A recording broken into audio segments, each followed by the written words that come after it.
बिस्मिल्लाहिर्रहमानिर्रहीम अस्सलाम वालेकुम फ्रेंड्स। आज हम बात करने जा रहे हैं electrical energy and joules law के बारे में, जिसको हम जूल्स लॉ ऑफ हीटिंग भी बोलते हैं।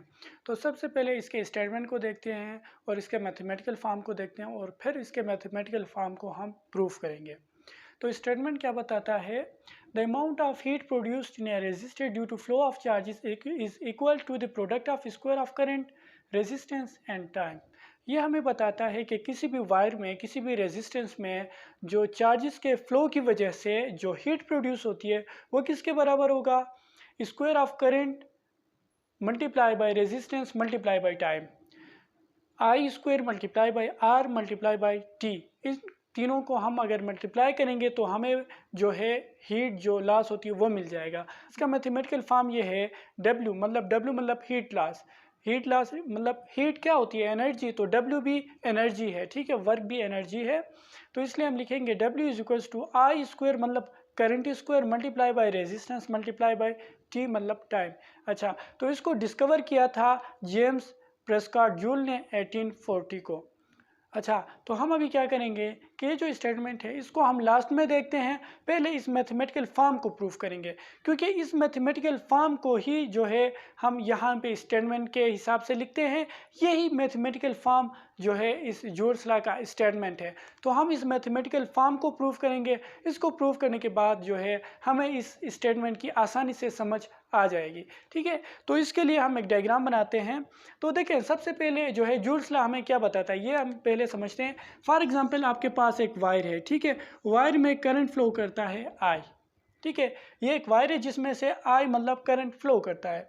अब जब किसी भी वायर में करंट फ्लो करता है तो उसमें क्या होगा? हीट लॉस होगी, वो वायर हीट अप हो जाएगा, ठीक है। इस वायर में से क्या होगी? हीट लॉस हो जाएगी, ठीक है। ये हीट अप हो जाएगा और इसमें से हीट लॉस होगी, ठीक। अब ये जो इस करंट के फ्लो करने की वजह से इस वायर में जो हीट लॉस हुआ है, ये कितना हीट लॉस हुआ है, इसका मैग्नीट्यूड हमें बताता है जूल्स लॉ, ठीक है। ये हमें इस वायर में जो हीट लॉस होती है या किसी भी रेजिस्टर में, किसी भी कंडक्टर में जो हीट लॉस होती है करंट की वजह से, वो कितना हीट लॉस होता है वो हमें जूल्स लॉ बताता है, ठीक है। या सिंपली हम कह सकते हैं किसी भी रेजिस्टर में जो पावर लॉस होती है ना, उस पावर लॉस का या हीट लॉस का या एनर्जी लॉस का जो भी मैग्नीट्यूड होता है वो हमें जूल्स लॉ बताता है। तो हम पहले इस मैथमेटिकल फॉर्म को प्रूफ करेंगे, उसके बाद इन स्टेटमेंट वगैरह को देखते हैं जो कि हमें आसानी से इंशाल्लाह समझ में आने वाली है, ठीक है। तो हम पहले ये मैथमेटिकल फॉर्म इसका प्रूफ करेंगे, ठीक है। अच्छा, कंसिडर करें आपके पास एक वायर है इस तरह, ठीक है, वायर है जिसमें से करंट फ्लो करता है, ठीक। करंट फ्लो करने का क्या मतलब है? इसमें से चार्जेस फ्लो करते हैं जिसको हम क्यू से डिनोट करते हैं। वायर में जब करंट फ्लो करने का मतलब उसमें से चार्जेस फ्लो करते हैं।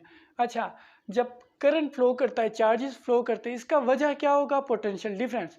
पोटेंशियल डिफरेंस है इसका मतलब, तभी ये चार्जेस फ्लो करते हैं, तभी करंट है। पोटेंशियल डिफरेंस नहीं होगा करंट भी नहीं होगा। तो करंट है इसका मतलब क्या है? यहाँ पे पोटेंशियल डिफरेंस भी है V, ठीक। और एक वायर है, वायर का मतलब क्या होगा? इसमें रेजिस्टेंस भी है। वायर में रेजिस्टेंस होता है या नहीं? रेजिस्टेंस भी होता है। तो मतलब क्या है? एक वायर में पोटेंशियल डिफरेंस भी है, रेजिस्टेंस भी है और उसमें करंट भी है। तो इसमें हीट लॉस कितना होगा वो हम डिराइव करेंगे, ठीक है। अच्छा, तो सबसे पहले हम देखते हैं कि यहाँ पे जो पोटेंशियल डिफरेंस है इसका मैग्नीट्यूड क्या होगा, ठीक। पोटेंशियल डिफरेंस को हम V लिखते हैं और आपको पता है V का इक्वेशन क्या है पोटेंशियल डिफरेंस का? Energy stored in A charge, ठीक है। और एनर्जी को हम W से डिनोट करते हैं। Energy stored in A charge को हम क्या बोलते हैं? Potential difference. ये तो क्लियर है, ये हम पढ़ के आ चुके हैं, ठीक है, ये फार्मूला। अच्छा, तो यहाँ से हम अगर W की वैल्यू निकालें तो हमारे पास इक्वल होगा W इज इक्वल्स टू, ये देखें W के साथ Q डिवीजन में है, उस साइड जाएगा तो मल्टीप्लिकेशन में आ जाएगा। तो हम लिख सकते हैं Q मल्टीप्लाई बाई V, ठीक है। अब इसको इक्वेशन नंबर 1 मान लें, ठीक, इक्वेशन नंबर 1 मान लें। यहाँ पे हम क्या करेंगे कि ये जो W का मतलब होता है एनर्जी, जो हीट लॉस होती है ना किसी भी वायर में, उसको हम W से डिनोट करते हैं, क्योंकि जो हीट है वो भी एनर्जी है और W का मतलब वर्क, ये भी एनर्जी है, ठीक है। अच्छा, तो इस इक्वेशन में हम दो चीज़ें पुट करेंगे। एक यहाँ पे जो Q की वैल्यू है ये पुट करेंगे, एक V की वैल्यू पुट करेंगे, तो हमारे पास मैथमेटिकल फॉर्म सिंपली आ जाएगा। ठीक है। अच्छा, तो Q की वैल्यू हम कहाँ से लाएंगे? जो करंट की डेफिनेशन है वहां से लाएंगे। ठीक है। करंट की इक्वेशन हमारे पास क्या बनती है, ये देखें। करंट हमारे पास इक्वल होता है Q डिवाइडेड बाई T। ठीक है ना। Flow of charges in a unit time is called current. अब यहाँ से हम अगर Q की वैल्यू निकाल लें तो हमारे पास इक्वल होगा Q is equals to T उस साइड जाएगा तो मल्टीप्लिकेशन में आ जाएगा IT।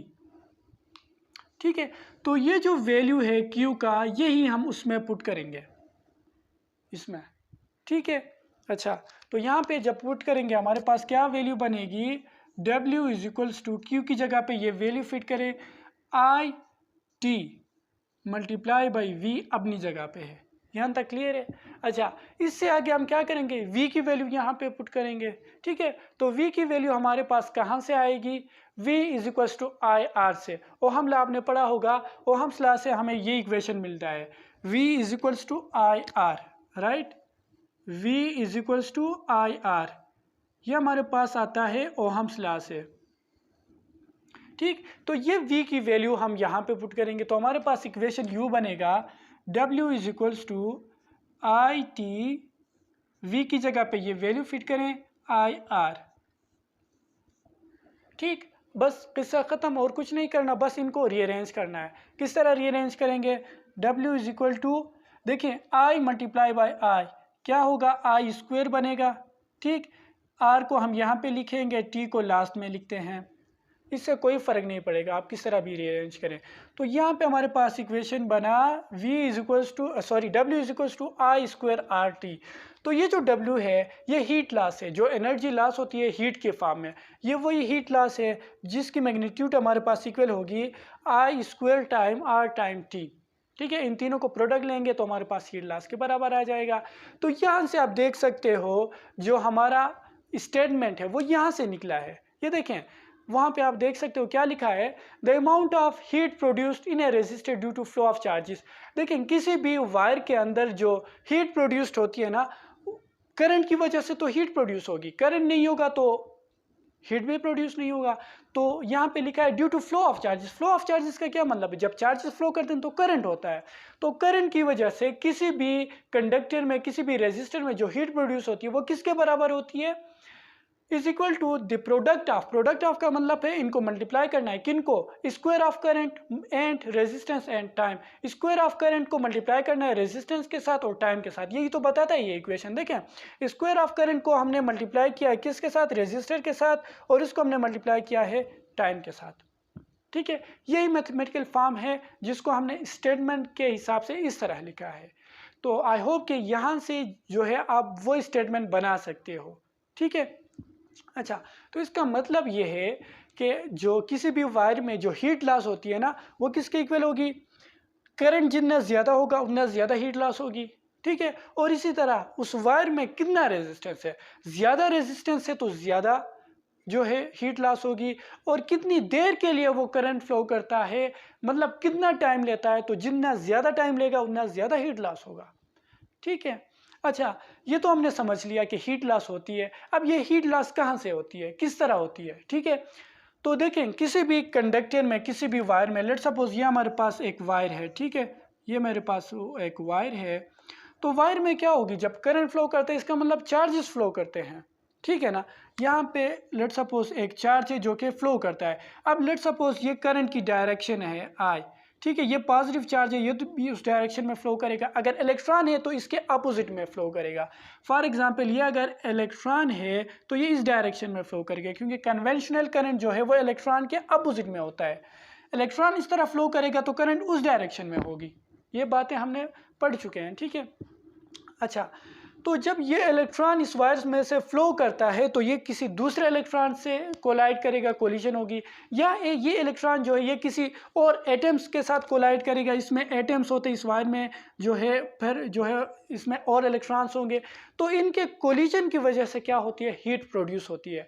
अब ये जो हीट प्रोड्यूस होगी उसकी मैग्नीट्यूड हमें जूल्स लॉ बताता है, वो किसके बराबर होगी? I square time R time T। ये उसकी मैग्नीट्यूड होगी। मतलब किसी भी वायर में अगर आप हीट लॉस फाइंड आउट करना चाहते हैं तो इस इक्वेशन को यूज़ करें कि उसमें से करंट कितना फ्लो करते हैं उसका स्क्वायर ले लें, उसको मल्टीप्लाई करें उस रेजिस्टेंस कितना है उस वायर में उसके साथ, और कितनी देर के लिए कितनी टाइम के लिए वो करंट फ्लो करता है उसके साथ मल्टीप्लाई करेंगे तो आपके पास वो हीट लॉस आ जाएगा। ठीक है। अच्छा, तो इस इक्वेशन से हम पावर लॉस भी मालूम कर सकते हैं।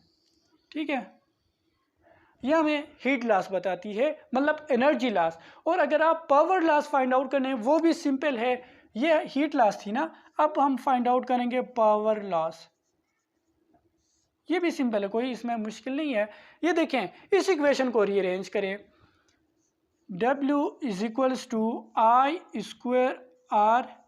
अब देख लें, वही मैंने यहाँ पे लिखा, ये जो टाइम t है इसको मैं इस साइड पे लाके डिवाइड करूँगा, क्योंकि मल्टीप्लिकेशन में था ना, इस साइड पे आएगा डिवीजन में आ जाएगा।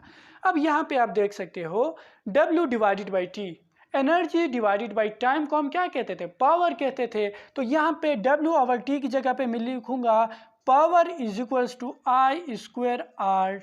ठीक, तो ये हमारे पास आ जाएगी पावर लॉस। ये एनर्जी लॉस था, हीट लॉस, हीट मतलब एनर्जी होती है, ये एनर्जी लॉस, ये पावर लॉस, राइट, सेम ही चीज़ें हैं दोनों। अच्छा, तो आप अगर इस इक्वेशन को एक और स्टाइल से लिखना चाहते हो तो यहाँ पे आई की वैल्यू फिल कर दो, वो आपके पास जो है आपके बुक में ये मेंशन किया गया है। लेट सपोज मैं अगर इसको इक्वेशन नंबर 2 कह लूँ, ठीक है, तो इक्वेशन 2 इम्प्लाइज दैट, यहाँ पे आपको पता है ना आई जो है वो किसके बराबर है, v is equals to I R. तो यहाँ पे आई की वैल्यू अगर निकालना चाहते हो तो यहाँ पे आपके पास आई किसके बराबर आएगा, v डिवाइडेड बाई आर के। ठीक है, तो पहले मैं यहाँ पे आई की वैल्यू निकालूंगा, आई किसके बराबर है, ये देखें आई, ये आर इसके साथ डिवीजन में आएगा, v डिवाइडेड बाई आर, ये हमारे पास आई की वैल्यू है। अब ये वैल्यू अगर मैं इस इक्वेशन में पुट करूंगा तो क्या बनेगा, equation 2 implies that W is equals to, ये देखें आई की जगह पे ये वैल्यू फिल करें, V डिवाइडेड बाई आर। अब चूंकि आई के साथ स्क्वायर है तो ये भी क्या बनेगा, स्क्वायर बनेगा, into R multiply by T. ये इक्वेशन मैंने यहाँ पे लिख दी, क्लियर। अच्छा, अब यहाँ से W की वैल्यू अगर निकालना चाहें तो ये स्क्वायर दोनों के साथ है, V square divided by R square into R into T. तो यहाँ पे आप देख सकते हो डिनोमिनेटर में 2r है हमारे पास, आर स्क्वायर का मतलब क्या है, r डॉट आर, तो एक आर के साथ कैंसिल आउट हो गया। तो हमारे पास यहाँ पे W की वैल्यू क्या आ जाएगी, V square divided by R into time T. तो आप इस इक्वेशन को इस लिहाज से भी लिख सकते हो। ठीक है, ये आपके बुक में दी गई थी तो मैंने मेंशन कर लिया। अच्छा, तो आई थिंक आपको ये सारा कुछ समझ में आ गया होगा। ये जो मैथमेटिकल फॉर्म है जो हमने शुरू में लिखा था W is equals to I square R T, ये हमने प्रूफ कर दिया और इसकी स्टेटमेंट समझा दी। अच्छा, तो आई थिंक यहाँ से आपको जो है कोई कन्फ्यूजन नहीं रहेगा। आई होप आपको सारा कुछ क्लियर हो चुका होगा। अगर आपको ये वीडियो हेल्पफुल लगी है तो वीडियो को लाइक करें, चैनल पर नए तो चैनल को सब्सक्राइब करें। इस तरह के और भी वीडियोज़ के लिंक आपको डिस्क्रिप्शन में मिल जाएंगे।